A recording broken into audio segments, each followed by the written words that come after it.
నమస్కారం. మంగళవారానికి అధిపతి కుజుడు. జాతకంలో కుజుడి బలం ఉంటేనే తొందరగా గృహయోగం కలుగుతుంది. భూములు కొనాలన్నా, స్థలాలు కొనాలన్నా, పొలాలు కొనాలన్నా జాతకంలో కుజుడి బలం ఉండాలి. అలాగే అపార్ట్మెంట్లు కొనుక్కోవాలన్నా, రియల్ ఎస్టేట్ రంగంలో అద్భుతంగా రాణించాలన్నా కుజుడి బలం ఉండాలి. బ్యాంకు లోన్లు తొందరగా రావాలన్నా కూడా కుజుడి బలం ఉండాలి.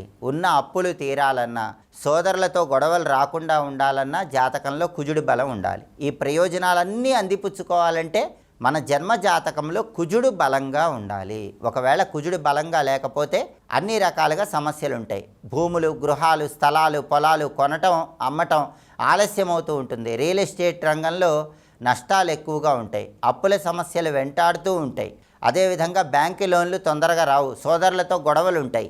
వీటన్నిటికీ కారణం జాతకంలో కుజుడి బలం లేకపోవటమే. కాబట్టి కుజుడి బలం విశేషంగా పెరగాలంటే మంగళవారం కుజుడికి ప్రియమైనటువంటి కొన్ని ముఖ్యమైన విధి విధానాలు పాటించాలి. వాటిలో అత్యంత ముఖ్యమైన విధి విధానం ఏంటంటే నల్ల నువ్వులు, ఉసిరికప్పొడి.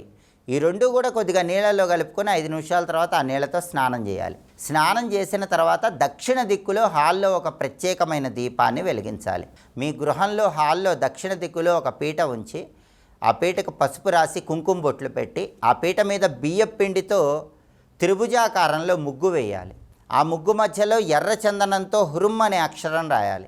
ఆ అక్షరం మీద ఒక మట్టి ప్రమిద ఉంచి నువ్వుల నూనె పోసి 9 ఎరుపు రంగు ఒత్తులు కలిపి ఒక ఒత్తిగా చేసి ఆ ఒత్తి దక్షిణం వైపు వెలిగేలాగా దీపాన్ని వెలిగించాలి. ఇలా దక్షిణ దిక్కులో మంగళవారం సందర్భంగా స్నానం చేశాక దీపం పెడితే గృహయోగం తొందరగా కలుగుతుంది. దీన్ని కుజదీపం అంటారు. రియల్ ఎస్టేట్ రంగంలో మంచి పురోభివృద్ధి సాధించవచ్చు. తొందరగా అపార్ట్మెంట్లు కొనాలన్నా, ఇళ్ళు కొనాలన్నా, వాహనయోగం తొందరగా రావాలన్నా కూడా ఈ కుజదీపాన్ని మంగళవారం రోజు ఇంట్లో దక్షిణ దిక్కులో వెలిగించుకోండి. అలాగే మంగళవారం సందర్భంగా 1.25 కేజీ కందులు ఎరుపు రంగు వస్త్రంలో మూటగట్టి ఎవరైనా బ్రాహ్మణుడికి మధ్యాహ్నం 1 గంట నుంచి 2 గంటల మధ్య ప్రాంతంలో కానీ, రాత్రి 8 గంటల నుంచి 9 గంటల మధ్య ప్రాంతంలో కానీ దానం ఇస్తే చాలా మంచిది. కుజుడి బలం పెరుగుతుంది. ఎవరు దానం తీసుకోకపోతే అటువంటప్పుడు కందిపప్పు నానబెట్టిన కందిపప్పు బెల్లంతో కలిపి గోమాతకు ఆహారంగా తినిపించాలి. అలా చేసినా కూడా కుజుడి బలాన్ని విశేషంగా పెంపొందింపజేసుకోవచ్చు. అలాగే మంగళవారం సందర్భంగా ఉపవాసం ఉంటే చాలా మంచిది. భూమి తగాదాలు, ఆస్తుల తగాదాలు, కోర్టు వ్యవహారాలు ఇలాంటి సమస్యలు బాగా ఉన్నవాళ్ళైతే మంగళవారం ఖచ్చితంగా ఉపవాసం ఉండండి.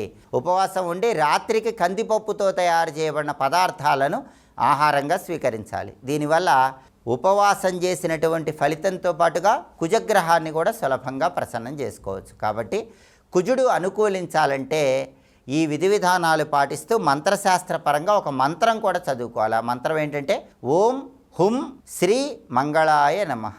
ఇది మంత్రం. ఈ మంత్రం చదువుకుంటే విశేషంగా కుజుడి అనుగ్రహం కలుగుతుంది. కాబట్టి మంగళవారం సందర్భంగా జాతకంలో కుజుడిని బలోపేతం చేసుకోవటానికి, విశేషమైన ప్రయోజనాలు చేకూరటానికి, అన్ని రకాలుగా ఉన్నటువంటి సమస్యలన్నీ అధిగమించడానికి ఏ మంత్రాన్ని జపిస్తే కుజుడు సంపూర్ణంగా అనుగ్రహిస్తాడో ఇంకొకసారి చూద్దాం. మరి ఓం హుం శ్రీ మంగళాయ నమః మంత్రజపం చేయండి. విధి విధానాలు పాటించండి.